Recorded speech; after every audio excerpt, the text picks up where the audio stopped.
I'm with SEQ Catchments, but many of you would know that we've just gone through a wonderful marriage with Healthy Waterways, so that logo won't be around for much longer.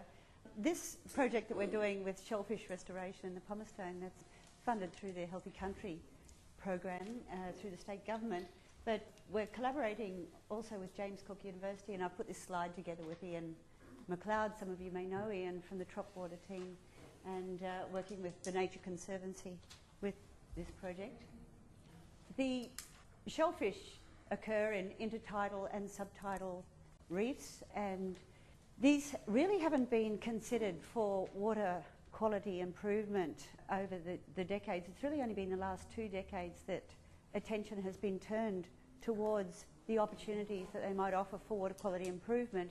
And probably this is largely because disease has been the greatest driver of research into shellfish work, and it's been looking more at source inputs from large-scale agriculture and other catchment inputs. So it's a fairly new research area to be looking at the water quality, and I won't be delivering too much data today because, frankly, it's not around.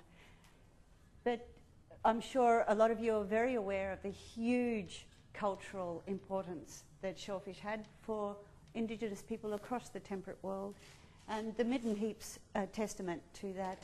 Manhattan, for example, you may not know, that was built on huge midden heaps, and all of Pumice Stone, Moreton Bay was very, very rich with oysters.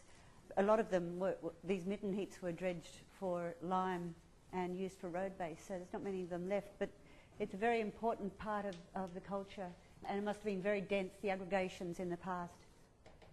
They were dredged in Pumice Stone, for example, between 1880s and to 1930.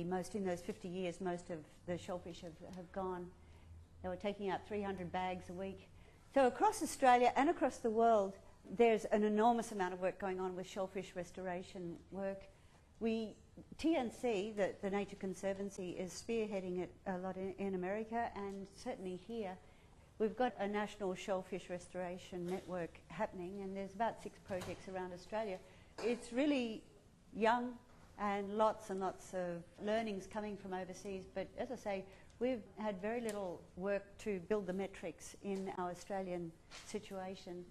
In Pumice Stone, the range of partners that we have, all levels of government, the local fishing group, there's so many coastal stakeholders because there are so many benefits of having the shellfish, so they're really broad buy-in from a lot of, grateful for the Moreton Bay Regional Council to be kicking in some initial money for the start of that.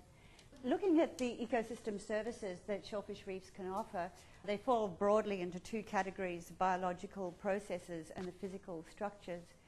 Of those, 6 services, goods and services fall out. I've included cultural values there because really they're extremely important to add. But the 2 that we'll be talking about today, with water clarity and nitrogen removal, to do with the biological processes. There you go. Oysters can filter 50 gallons per day of water, which is the equivalent of 36 Olympic swimming pools. That's a hell of a lot passes through those bivalves. A good description of it with New Zealand green-lipped mussel. Bit of turbid water, put a green-lipped mussel in, and in 15 minutes it's clear. So it's a gorgeous indication of just how that can do. The green lip is particularly good at that. How that works, the small particles of the plankton and other suspended non-living matter greater than 3 micrometers are ingested. The remaining particles are bound in, and there's mucus pellets that we call pseudofeces, and they drop to the bottom to the seafloor, build up, are sunk into it. The whole, in clearing the water, it also fertilises the seabed and improves the vegetation, marine vegetation, which in turn improves the oxygen, dissolved oxygen levels. With nitrogen removal, it's a bit more of a complex process with the nitrogen cycling.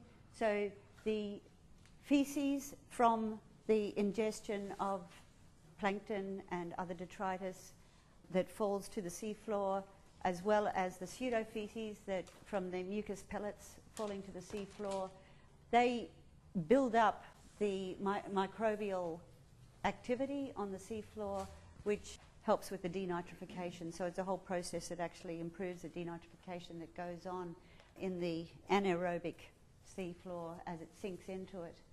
The organic nitrogen is increased and in turn changes the microbial community further.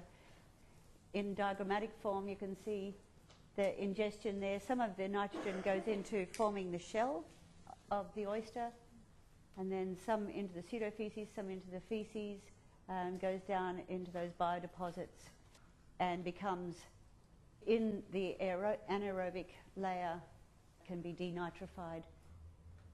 So this denitrification process, as I say, hasn't been quantified in Australian waters, and that's an active area of research. There's been some work done in the last couple of years by Richards and Chalup looking at the densities of oysters needed to clean Moreton Bay. They've come up with a modelled amount of 0.09 oysters per square metre to clear the water, and I think it was 0.15 oysters per square metre to actually get some real nitrogen removal happening to water quality objective standards. That certainly shows that it has to be a very dense aggregation to make any effect. The sorts of species that we'd be looking at in northern Queensland are leaf oyster, or the milky oyster that would be appropriate for the tropical waters.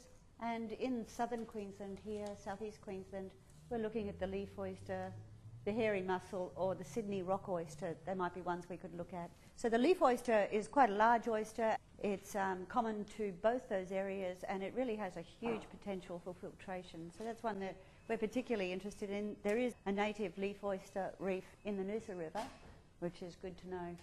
And then potential risks, caveats, considerations, whatever you want to call it, things we need to look at. There's a high suspended silt and sediment loads can really affect the filtering capacity of the oysters. Lots of environmental factors that we need to be considering: the temperature, the oxygen, the water flow rates, the particle concentrations. They can all markedly affect the filtration capacity. The population density, as I said, it really needs to be quite a dense aggregate to have a marked effect, as it would have in the past. The partial shift towards anaerobiosis in the long term. There has been some work done to show a higher ammonium concentration underneath the oyster beds. And disease. Well, there is a likelihood in the muddy waters during the warmer months that there is more disease, and so we need to really look at the diversity of species so that they can filter out different viruses and disease particles. That would be one way of dealing with that. And translocation of species is a biosecurity issue that we need to be really considering, so we need to use local species as much as possible. Well, America is really streets ahead at the mapping ocean wealth. They've got this online tool that you might like to check out, the oyster calculator, and they can work out in any particular given estuary, the volume of the estuary, the conditions, the species, as to the estimated percentage of the estuary that could be filtered by oysters, and that really supports the funding applications and the investment. So it's worthwhile checking out. But I really want to, I guess, make the point, like the wetlands, that the oyster reefs do have multiple benefits. Certainly promotes really good marine life around the oyster reefs, really good for fish stocks. 1 acre of oyster reef can provide habitat for 1.5 tonnes of fish and seafood. This is the hook that we're aiming for with our local projects. We're not looking at a water quality outcome so much as promoting fish stocks in the Pumicestone. And also, this is really becoming quite important, particularly in Sydney, for example. They're looking at this outcome for their reefs down there to protect the ocean shoreline from erosion. So multiple benefits there. If we have any time, I'd really love to mention one shellfish pathologist, Ben Diggles, who's many of you I'm sure would know. He's been working in the Pumicestone for many years. He's developed this Oyster Gardens project, which is funded by the National Land Care Program, and that's looking at putting in bags of oysters on private pontoons in Pacific Harbour at Bribie Island. It's a way of really raising awareness and doing some research, but hopefully, you know, that sort of idea of decentralised oyster gardens might have some impact, particularly in canals and harbours. This is happening a lot in America, and using shell that's recycled from local restaurants and seafood outlets. So again, that's happening in America a lot, just starting to happen here. So it's an idea to throw in. Thanks very much, Susie.